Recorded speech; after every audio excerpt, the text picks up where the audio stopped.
안녕하세요. 서울미드 산부인과 박현미입니다. 오늘은 이제 전반적인 임산부 산전 진찰 내용하고요. 마지막에 Q&A식으로 진행을 해드릴게요. 가진통하고 진진통 어떻게 구별하나요?도 많이 물어보세요. 진통 간격이 규칙적이고 주기가 짧아지고 진통 강도가 점점 세지고 쉬거나 자세를 바꿔도 증상이 사라지지 않는다. 이런 거는 이제 전체적으로 교과서적인 내용인데 실제로 본인이 느끼는 거는 다를 수가 있기 때문에 배뭉침이라든지 진통기가 지속되는 것 같다 그럼 병원 오셔서 상담을 받으시는 게 좋으세요. 그럴 때는. 그리고 규칙적으로 진통이 시간 이렇게 재서 뭐 5분, 15분 정확히 규칙적이다 그러면 병원 오셔야 되고, 당연히 양수가 터진 것으로 새는 것 같다라든지 안 좋다 그럼 병원 오셔서 확인해 보셔야 됩니다. 저도 둘째 임신했을 때 낳기 한 3일 전, 4일 전에 새벽에 병원에 왔다 갔어요. 본인은 알 수가 없어요. 그건 밖에서 누군가가 확인을 해줘야 되는 부분이기 때문에 이상하면 그냥 병원 오셔서 상담 받으시면 돼요. 이런 경우 아니더라도 너무 걱정이 될 때도 있거든요. 애기 괜찮은 건 언제든지 확인 가능하니까 너무 걱정하지 말고 오시면 돼요. 그리고 이제 분만을 하시려고 입원을 하시게 되면 관장도 하고 회원부 면도도 좀 진행을 해드리고요. 정맥주사도 맞고 내진도 하고 초음파도 보고 자궁검사, 수축검사도 진행을 한다라고 보시면 되겠습니다. 그리고 제왕절개 적응증, 이 말은 어떤 경우에 제왕절개를 하게 되느냐라는 거고요. 보시다시피 되게 많아요. 되게 이런 경우에 제왕절개를 한다. 뭐 첫째를 제왕절개를 했다든지 자궁 근종 수술했다라든지 이제 이런 분들 같은 경우는 임신을 했을 때 다음에 제왕절개를 해야 된다는 게 이미 결정되신 분들이고요. 마지막에 진통 겪고 진행을 하다가 안 돼서 결정되시는 분들도 있어요. 분만에 따라서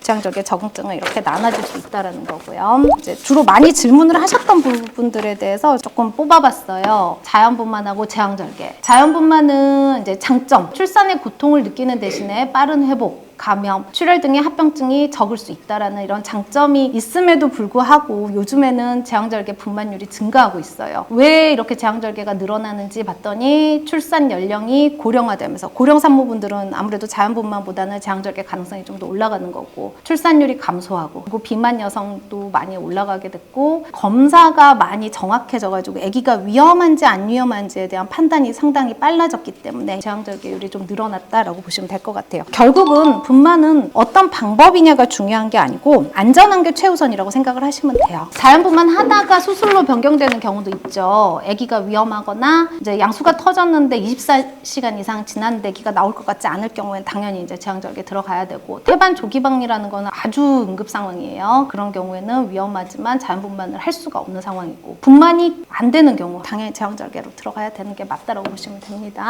그리고 이제 응급실에 와야 되는 상황, 이거는 산모분들께서 본인이 판단하시면 안 되는 부분들이에요. 질출혈. 출혈 나면은 그냥 뭐 초기든 중기든 말기든 상관없이 병원 오셔야 돼요. 알 수가 없으니까. 도대체 어디서 왜 출혈이 나는지 알 수가 없기 때문에 출혈 날 때는 병원에 오셔야 되고요. 태동의 현저한 감소. 실질적으로 의미 있는 태동이라는 거는 보통 24주, 25주 이상 때부터는 의미를 두시면 돼요. 평상시 태동에 비해서 태동이 많이 줄었다는 거는 병원을 한번 가서 확인을 해봐야 되는 사인이라고 생각하시면 됩니다. 그러니까 얼굴에 부종이 올 정도 되면 부종이 되게 심한 거거든요. 그런 경우에 병원 당연히 오셔야 되고요. 심한 두통, 시력감퇴 마찬가지예요. 얼굴 부종하고 연관될 수 있는 과정이기 때문에 이건 조금 위험한 사인이기 때문에 그 전에 아마 다른 불편함이 생겨서 병원 오시게 될 거예요. 심한 복통. 사실 심한 복통이라는 거는 주관적인 거기 때문에 심하지 않아도 복통이 있거나 하게 되면 걱정이 되니까 오셔야 되는 게 맞아요. 그런 경우에는 오한 또는 발열 마찬가지죠. 감기라든지 이런 것 때문에 열이 날 수도 있고요. 열 나거나 했을 경우 애기 괜찮은지 당연히 확인을 해봐야 될 거고, 열이 너무 심하게 난 상태로 초기를 오랫동안 지내거나 하시게 되면 아기한테 좀 문제가 좀 될 수 있기 때문에 그런 경우에는 꼭 오셔서 진료를 받으셔야 됩니다. 골반 크기에 따라서 자연분만 할 수 있냐, 내진에서 알 수 있지 않냐라고 많이 물어보시는데, 물론 이제 골반 사이즈 자체가 어느 정도 도움은 됩니다. 좀 힘들 것 같네요 라는 예측은 할 수 있지만 자연분만이 되겠다 안 되겠다까지는 사실은 힘들 수가 있어요. 자궁이 어느 정도 수축이 오는지, 산도가 어떻게 변하는지, 아기가 어떻게 내려오는지 모두 고려해서 판단을 해야 되기 때문에 진통이 오기 전에 예측하기는 좀 힘들 수 있는 부분이라고 생각하시면 돼요.